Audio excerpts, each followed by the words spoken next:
কি সত্যি আছে সেটাই দেখার জন্য আজকে আমরা তিনজন বেরিয়ে পড়ছি। এখন বাজে রাত 12টা। চলো দেখা যাক। আমরা এখন যাচ্ছি একটা অজানা জায়গায়, অন্ধকার এক জায়গায়। চলো। আমরা যখন আরেকটু এগিয়ে গেলাম আমাদের মধ্যে থেকে একজন পড়ে গেল। আমরা পিছনে ঘুরে দেখলাম সে একটু দূরে গিয়ে পড়ে গেছে। তারপর বেশিক্ষণ না দাঁড়িয়ে আমরা একে তুলে সামনের দিকে এগিয়ে গেলাম। তারপর যখন আমি একটু পেছনের দিকে তাকালাম দেখলাম কে যেন একটা বসে আছে। আমি এদের সঙ্গে কিছু না বলে বাড়িতে চলে গেলাম। তারপর আমাদের বাড়ি আস্তে আস্তে প্রায় 1টা বেজে গেছে। আমরা ওকে বাড়ি নিয়ে চেয়ারে বসালাম। মনে যেতে পারবো না আমার পায়ের ব্যথার জন্য। তোরাই যা, আমি যেতে পারবো না।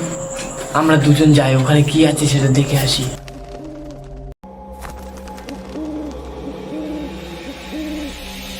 তখন আমি যেখানে একজনকে বসে থাকতে দেখেছি সেখানটায় এসে আমরা দুজনে খোঁজা শুরু করলাম, কিছু পাওয়া যায় নাকি। এটাই ও পড়েছিল আর আমি এখানে। এটা কি?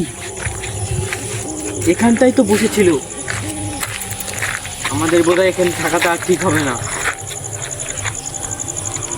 ওই দূরে ওইটা কে?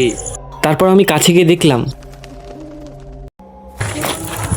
কি বাবা, আমাদের মনে হয় এটা একটা পাগল আর আমরা একে ফালতু ফালতু ভূত ভেবেছি। দুদিন